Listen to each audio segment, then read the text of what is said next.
Hello hi ನಮಸ್ತೆ. ನಾನು ಸುಜಾತ ಶೆಟ್ಟಿ. ನಮ್ಮ ಕುಂದಾಪುರ ಕೈ ರುಚಿಗೆ ಸ್ವಾಗತ ಕೋರ್ತಾ ಇದ್ದೀನಿ. ಹಾಗೆ ಇವತ್ತೊಂದು ತುಂಬ ಟೇಸ್ಟಿಯ ಹಾಗೆ ಹೆಲ್ದಿ ಆಗಿರುವ ಪಾಲಕ್ ಸೊಪ್ಪು ಗ್ರೇವಿ ಹಾಗೂ ಸಾಂಬಾರು ಅನ್ಬೋದು. ಅನ್ನದ ಜೊತೆ ಚಪಾತಿ ಜೊತೆ ಪೂರಿ ಮತ್ತು ಮುದ್ದೆ ಎಲ್ಲದರ ಜೊತೆನೂ ಚೆನ್ನಾಗಿರುತ್ತೆ. ಹಾಗೆ ಒಂದು ಸರ್ತಿ ನಾನು ತೋರಿಸ್ತೀನಿ ನೋಡಿ, ಕೊನೆ ತನಕ ನೋಡಿ ಫ್ರೆಂಡ್ಸ್, ಎಲ್ಲೂ ಸ್ಕಿಪ್ ಮಾಡಬೇಡಿ.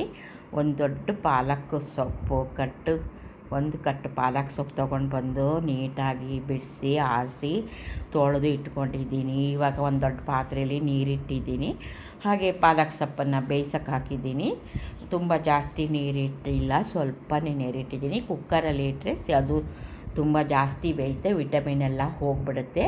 ಈ ಪಾಲಕ್ ಸೊಪ್ಪಿನಲ್ಲಿ ಅದು ಎಷ್ಟೊಂದು ರೀತಿ ವಿಟಮಿನ್ ಇದೆ, ತುಂಬ ಒಳ್ಳೆಯದು. ಮಕ್ಕಳಿಗೂ ದೊಡ್ಡವರಿಗೂ ವಯಸ್ಸಾದವರು ಎಲ್ಲರೂ ಪಾಲಕ್ಕು ದಿನಾಲೂ ಬೇಕಾದರೂ ತಿನ್ಬೋದು.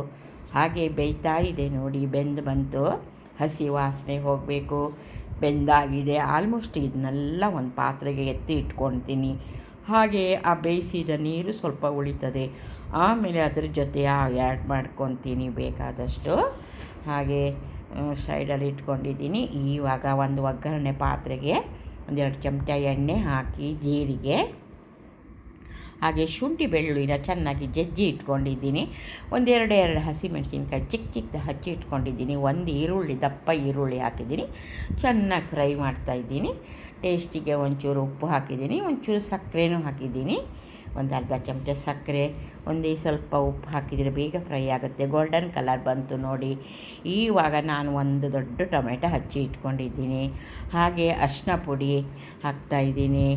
ಹಾಗೆ ಅರಿಶಿನ ಪುಡಿ ಮತ್ತು ನನ್ನ ಮನೆಯಲ್ಲಿ ಮಾಡಿರುವಂಥ ಸಾಂಬಾರು ಪೌಡರು ಇದನ್ನು ಹಾಕ್ತಾಯಿದ್ದೀನಿ. ಜೊತೆಗೆ ಸ್ವಲ್ಪ ಧನಿಯಾ ಪೌಡರ್ ಹಾಕ್ತಾಯಿದ್ದೀನಿ. ಹಾಗೆ ನಾನು ಹಚ್ಚಿರುವಂಥ ಟೊಮೆಟೊ ಹಾಕ್ತಾಯಿದ್ದೀನಿ. ಟೊಮೆಟೊ ಹಾಕಿ ಚೆನ್ನಾಗಿ ಸಣ್ಣ ಉರಿಯಲ್ಲಿ ಮೆತ್ತಗೆ ಹಾಕೋ ತನಕ, ಟೊಮೆಟೊ ಹತ್ತಿ ವಾಸನೆ ಹೋಗೋ ತನಕ ಅದನ್ನು ಫ್ರೈ ಮಾಡಬೇಕು. ನೋಡಿ, ಮೆತ್ತಗೆ ಹಾಕ್ಬಿಟ್ಟಿದೆ. ಇವಾಗ ಗ್ರೇವಿ ಸ್ವಲ್ಪ ದಪ್ಪಾಗಿ ಬರಲಿ ಅಂತ ಒಂದು 5-6 ಚಮಚ ಕಡಲೆ ಹಿಟ್ಟು ತೊಗೊಂಡಿದ್ದೀನಿ. ಅದೆಲ್ಲ ಕುದೀತಾ ಇದೆ. ಇವಾಗ ಇದು ತಣ್ಣಗಾಗಿದೆ. ಹಾಗೆ ಪಾಲಕ್ ಸೊಪ್ಪನ್ನು ನೈಸಾಗಿ ರುಬ್ಕೊಂಡು ಬರ್ತೀನಿ. ರುಬ್ಬಿ ಆಯಿತು. ಇವಾಗ ಈ ಎಲ್ಲ ಫ್ರೈ ಮಾಡಿರುವ ಮಸಾಲ ಜೊತೆಗೆ ಪಾಲಕ್ ಸೊಪ್ಪು ಹಾಕ್ತೀನಿ. ಎಷ್ಟು ಚೆನ್ನಾಗಿ ಗ್ರೀನಾಗಿ ಬಂದಿದೆ ನೋಡಿ.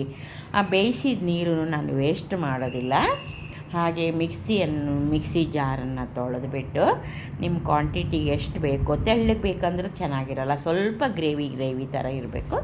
ಈ ಥರ ಹದಕ್ಕೆ ಮಾಡಿಕೊಂಡ್ರೆ ತುಂಬ ಚೆನ್ನಾಗಿರುತ್ತೆ ಫ್ರೆಂಡ್ಸ್. ಒಂದು ಸರ್ತಿ ನೋಡಿ, ರಾಗಿದು ಮುದ್ದೆ ಮಾಡಿ ಜೊತೆಗೆ ತಿನ್ನಿ ನೋಡಿ. ಆಮೇಲೆ ಅನ್ನದ ಜೊತೆಗೂ ಚೆನ್ನಾಗಿರುತ್ತೆ, ಇಡ್ಲಿ ಜೊತೆನೂ ಚೆನ್ನಾಗಿರುತ್ತೆ. ಹಾಗೆ ಒಂಚೂರು ಗರಂ ಮಸಾಲನ ಹಾಕಿದ್ದೀನಿ. ಎಲ್ಲ ಆಯಿತು.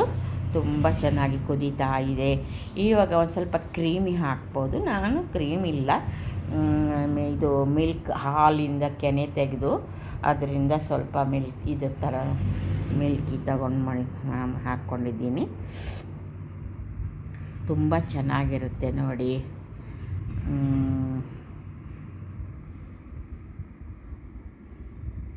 ಕೊನೆ ತನಕ ನೋಡಿ, ಎಲ್ಲೂ ಸ್ಕಿಪ್ ಮಾಡಬೇಡಿ. ಹೇಗಾಗಿದೆ ಅಂತ ಒಂದು ಕಮೆಂಟ್ಸ್ ಹಾಕಿ ಫ್ರೆಂಡ್ಸ್.